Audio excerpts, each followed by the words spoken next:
आणि या क्षणाची सगळ्यात मोठी बातमी जाणून घेऊयात। पेट्रोल आणि डिझेलचे दर हे वाढलेले आहेत। पेट्रोल 3 रुपये तर डिझेल 3.11 रुपयांनी महाग झालेले आहे। त्यामुळे आत्ताची एक मोठी बातमी आपण पाहतोय। पेट्रोल आणि डिझेलचे दर हे सध्या वाढलेले आहेत। जवळपास 3 रुपयांनी पेट्रोलचे दर महागलेत, त्याचबरोबर डिझेल देखील 3.11 रुपयांनी महाग झालेले आहे। आणि आज सगळ्या संदर्भामध्ये अपडेट देतात आमचे प्रतिनिधी सोमेश कोलगे सध्या आपल्या सोबत आहेत। सोमेश, पेट्रोल आणि डिझेलचे दर वाढल्याचं दिसतंय। ची भीती व्यक्त केली जात होती, तेच घडलेले नेमकं की पेट्रोल आणि डिझेलचे दर वाढणार, किंबहुना त्याविषयीची चर्चा गेले 2 दिवस प्रत्येक देशवासी करतोय। कारण पंतप्रधान नरेंद्र मोदींनी जवळपास 24 तासामध्ये 2दा आवाहन केलं की सोनं खरेदी करू नका, पेट्रोल डिझेल कमी वापरा, आणि त्यानंतर सर्वांनाच एक चुणचुण लागली होती। आणि आता जर आपण पाहिलं तर प्रत्यक्षामध्ये ही जी कुणकुण लागली होती देशवासियांना ती खरी ठरलेली, आणि पेट्रोल डिझेलचे दर 3 रुपयांनी वाढलेले आहेत। गेले अनेक दिवस पश्चिम आशियाई युद्धानंतर भारतीय ऑइल मार्केटिंग कंपन्या या जवळपास 14 ते 15 रुपयांचा प्रति लिटर तोटा सहन करून देखील पेट्रोल डिझेल हे भारतामध्ये विकत होते। कारण अनेकदा पेट्रोल आणि डिझेलच्या किमती, कच्च्या तेलाच्या किमती खूप वाढल्या, आणि तरी सुद्धा भारतामध्ये मात्र किमती स्थिर राहिल्या होत्या। आणि हा जवळपास 1200 ते 1500 कोटींचा एक प्रकारचं नुकसान हे अनेक ऑइल मार्केटिंग कंपन्यांना, ज्या सरकारी आहेत, इंडियन ऑइल सारख्या किंवा हिंदुस्थान पेट्रोलियम सारख्या, त्यांना सहन करावं लागत होतं। आणि त्यानंतर आज शेवटी अखेर हा निर्णय घेण्यात आलेला आहे की 3 रुपयांनी पेट्रोल आणि डिझेल हे वाढवण्यात आलेलं आहे। यापूर्वीच आपल्याला माहिती आहे की सरकारने एक्साईज सुद्धा कट केलंय। त्यामुळे प्रत्यक्षात जर पाहायला गेलं तर तसं पेट्रोल डिझेलच्या किमती या जवळपास 13 ते 14 रुपयांनी वाढलेल्या असू शकतात, परंतु आपल्याला मात्र प्रत्यक्ष 3 रुपयांनी पेट्रोल आणि डिझेल हे महाग मिळणार आहे, ही आत्ताची सध्याची वस्तुस्थिती आहे। अगदी जसं आंतरराष्ट्रीय बाजारामध्ये कच्च्या तेलाचे भाव कडाडलेले आहेत, त्याचबरोबर भारतामध्ये देखील पेट्रोल आणि डिझेलच्या किमती या वाढल्याचं सध्या दिसून येत आहे। सोमेश, याचा परिणाम सर्वसामान्यांना तर होणार आहे, मात्र एकूणातच भविष्यामध्ये याचा कसा परिणाम दिसून येईल? निश्चितच याचा परिणाम हा इतर वस्तूंच्या किमती वाढण्यावर सुद्धा होऊ शकतो। कारण भारतामध्ये महाराष्ट्रासारख्या राज्यात तर आपण जी वस्तू विकत घेतो त्यामध्ये जवळपास 12 ते 13% हे ट्रान्सपोर्टेशन म्हणजेच त्या वस्तूच्या वाहतुकीचा खर्च असतो।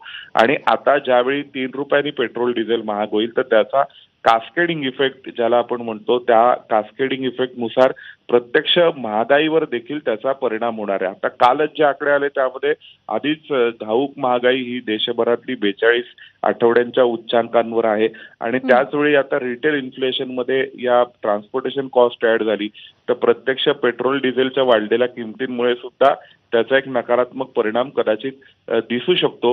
आणि त्या सगळ्याचा एकूण जर आपण आता जर ताळेबंद मांडला तर असं दिसतंय की याचा परिणाम हा निश्चितच महागाईवरती नकारात्मक होईल, आणि महागाई कदाचित आणखीन वाढू शकते। अगदी जसं तुम्ही म्हणताय की महागाईनं उच्चांक आधीच गाठलेला आहे आणि यापुढे देखील ती अजून वाढू शकते अशी शक्यता आहे। त्यामुळे या सगळ्याच्या पार्श्वभूमीवरती आता महागाई ही नियंत्रणामध्ये आणावी यासाठी भारतासमोर नेमके काय पर्याय आहेत? निश्चितच आत्ताच्या परिस्थितीमध्ये जर भारताने ठरवलं तर कदाचित पुन्हा एकदा ज्या अप्रत्यक्ष कर आहेत, जीएसटी सारखे किंवा इतर सेस आहेत, ते कमी करून काही महागाई कमी करण्याचे उपाय अवलंबले जाऊ शकतात का, तो एक पर्याय आहे। त्याशिवाय काही प्रमाणामध्ये सबसिडाईज अशा स्वरूपाचा काही विचार करून महागाई कमी केली जाऊ शकते का, तो देखील एक दुसरा पर्याय आहे। परंतु दुसरा पर्याय तसा कठीण आहे।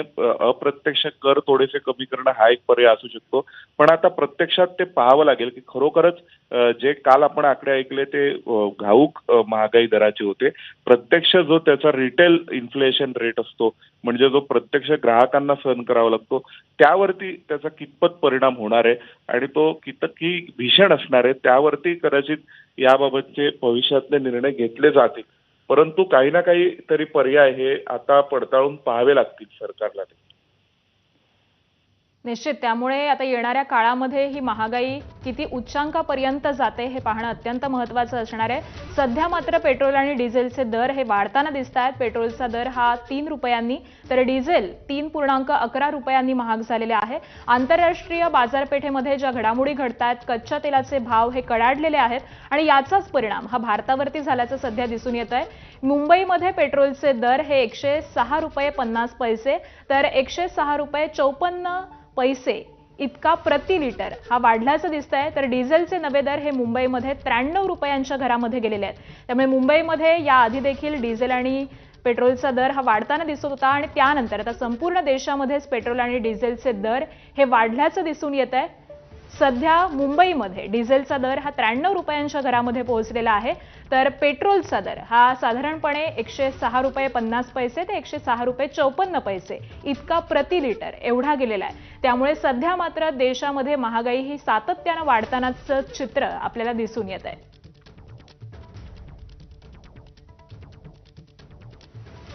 तर सोमेश कोलगे यांच्याशी आपण चर्चा करत होतो। सोमेश, खरं तर पेट्रोल आणि डिझेलचे दर हे वाढल्याचं दिसतंय, मात्र अजून आता या सगळ्याच परिस्थितीचा कोणकोणत्या व्यवसायावरती कोणकोणत्या सेक्टरमध्ये परिणाम होईल?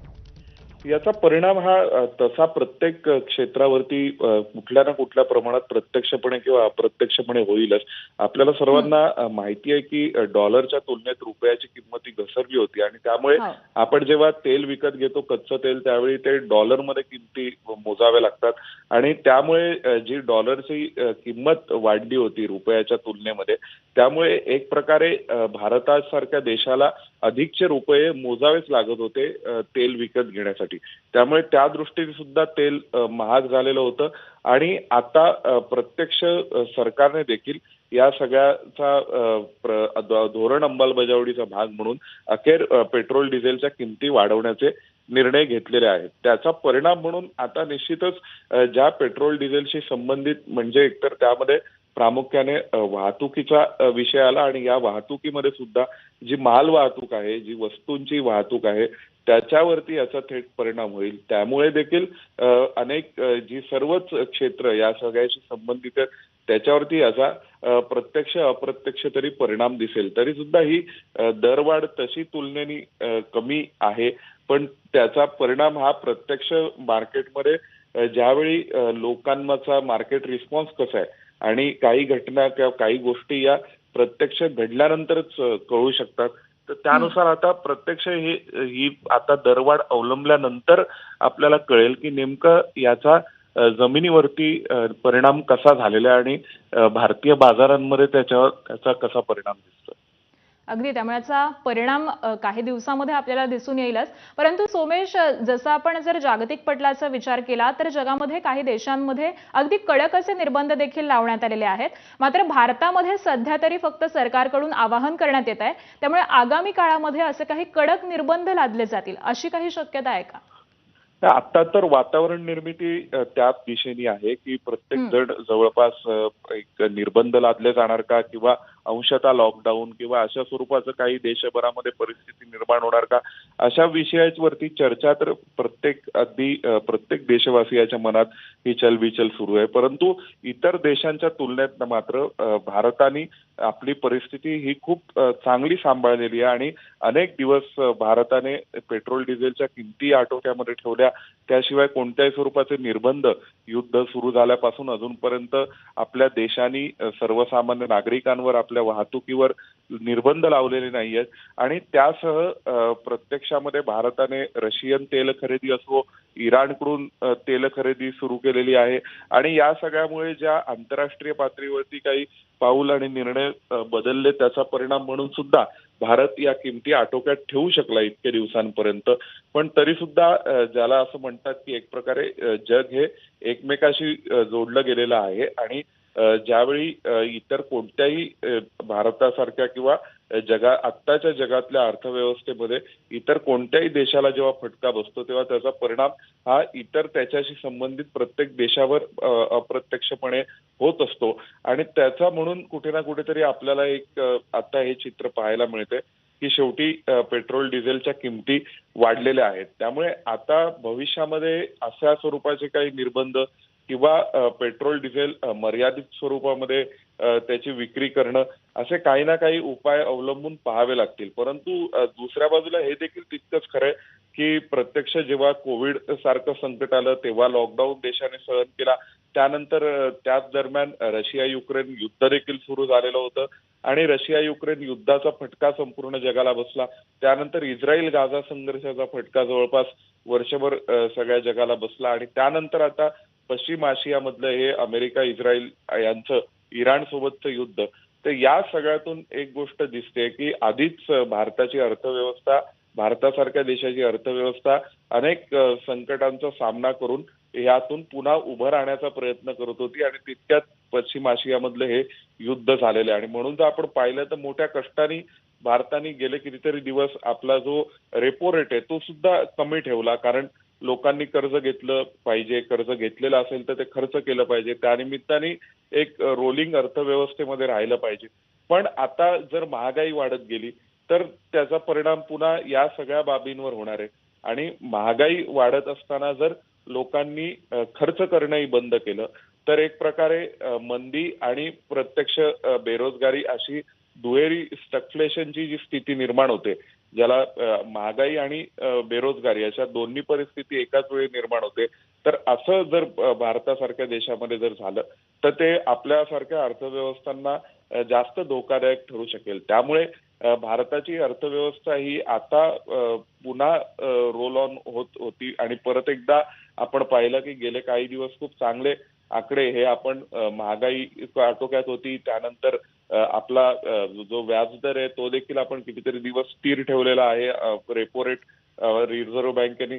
आणि त्याशिवाय आपण अनेक असे आकडे पाहत होतो की ज्यामुळे भारताची अर्थव्यवस्था ही एक आशादायी चित्र दाखवत होती कोविड सारख्या संकटानंतर. पण आता मात्र एक आपण म्हणू शकतो की ही वस्तुस्थिती आपल्या अर्थव्यवस्थेला सुद्धा स्वीकारावी लागेल आणि त्यामुळे म्हणून भविष्यात कदाचित काही वेगळ्या स्वरूपाची बंधनं, वेगळ्या स्वरूपाचे काही निर्णय हे सरकार आपल्या पातळीवर करणार का, ही जरी शंका अनेकांना वाटत असली, पण दुसऱ्या बाजूला ही देखील या बाबीचाही विचार करावा लागेल की मोठ्या प्रयत्नांनी ही अर्थव्यवस्था पुन्हा उभी राहते आणि थोडीशी अर्थव्यवस्थेला उभारी येण्यासारखी स्थिती निर्माण झालेली असताना परत सरकार काही असे कठोर निर्णय घेईल का की ज्याचे नकारात्मक परिणाम हा एकंदरीत आर्थिक विश्वाला सहन करावे लागतील. त्यामुळे सध्या तरी आत्ताचा हा निर्णय आणि या निर्णयानंतर आणखीन काही दिवस पाहावं लागेल. याला एक किनार ही देखील आहे की डोनाल्ड ट्रम्प हे चीन दौऱ्यावर आहेत आणि चीन दौऱ्यावरती त्यांची जी चर्चा झाली तेव्हा जगाला अनेकाला असं वाटत होतं जगामध्ये की कदाचित युद्धावरती काही ना काहीतरी सोल्युशन निघू शकेल, पण युद्धावरती कोणत्याही स्वरूपाचा उपाय त्यातून निघालेला नाहीये आणि त्यामुळे आता हे युद्ध आणखीन काही आठवडे तरी पुढे सुरू राहणार आणि त्यामुळे म्हणून आता शेवटी हे प्रतिबंधात्मक उपाय करायला आपणही सुरुवात केली असं कदाचित म्हणू शकतो. अगदी त्यामुळे हे प्रतिबंधात्मक उपाय करण्यासाठी भारतानं सुरुवात केल्याचं दिसतंय. अगदी काहीच दिवसांपूर्वी मोदींनी देखील त्याच्या पद्धतीचं आवाहन केलेलं आहे. मात्र या सगळ्याच्या पार्श्वभूमीवरती जसं सोमेश तुम्हीही म्हणालेला आहात की एका धोक्याच्या उंबरठ्यावरती आपण उभे आहोत आणि आगामी काळामध्ये काही कडक असे निर्बंध देखील लादले जाऊ शकतात. त्यामुळे या सगळ्या परिस्थितीमध्ये भारत नेमका आता किती काळ तग धरून राहू शकतो? सध्या भारताच्या अर्थव्यवस्थेचा विचार केला तर या सगळ्याच्या पार्श्वभूमीवरती भारत किती वेळ तग धरू शकतो? आपल्याकडे म्हणजे कोणत्याही स्वरूपाचा सप्लाय जरी आला नाही तरी सुद्धा 15 दिवस पुरू शकेल इतका पेट्रोल आणि डिझेलचा साठा आहे. 2 महिने टिकू शकेल इतका गॅसचा साठा, म्हणजे जो इंधनासाठी वापरला जाणारा गॅस आहे त्या गॅसचा साठा भारताकडे आहे. त्याशिवाय जर प्रत्यक्ष आपण विचार केला तर भारतासारखी जी अर्थव्यवस्था आहे तिच्यावरती लगेच परिणाम नकारात्मक होणार नाही आणि तसं एका अर्थाने हे आपण पाहिलंच आहे की युद्ध सुरू होऊन 2 महिने होत आले तरी सुद्धा भारताच्या सारख्या अर्थव्यवस्थेवरती त्याचे तितके नकारात्मक परिणाम दिसले नव्हते जितके ते युरोपातल्या अर्थव्यवस्थांमध्ये दिसले, पाकिस्तानमध्ये दिसले किंवा अमेरिकेमध्ये प्रत्यक्ष सहन करावे लागले. पण भारतामध्ये तसे दिसले नाहीत. त्या तुलनेने आता सुद्धा भारत अजून काही दिवस तरी नक्की तग धरू शकेल किंवा भारताची अर्थव्यवस्था अशी निश्चितच नाहीये की जगाची लगेच कोलमडून पडेल कुठल्याही एक्सटर्नल किंवा बाह्य संकटामुळे. पण इतकं मात्र नक्की आहे की भारताला काही प्रमाणामध्ये याचा फटका सहन करावा लागेल, कारण आपल्याला माहिती आहे निश्चितच त्यामुळे भारताला आता या सगळ्याच परिस्थितीचा काही प्रमाणामध्ये प्रभाव पडताना दिसतोय भारतावरती आणि याचे परिणाम हे नकारात्मकरित्या अगदी सर्वसामान्यांच्या खिशापर्यंत पोहोचतायत. या सगळ्याच्याच अनुषंगाने तुमच्याकडून अपडेट वेळोवेळी जाणून घेऊ. तुर्तास धन्यवाद सोमेश या सगळ्या माहितीसाठी. आणि या बातमीसह बुलेटिनमध्ये एक छोटासा ब्रेक घेऊन लगेच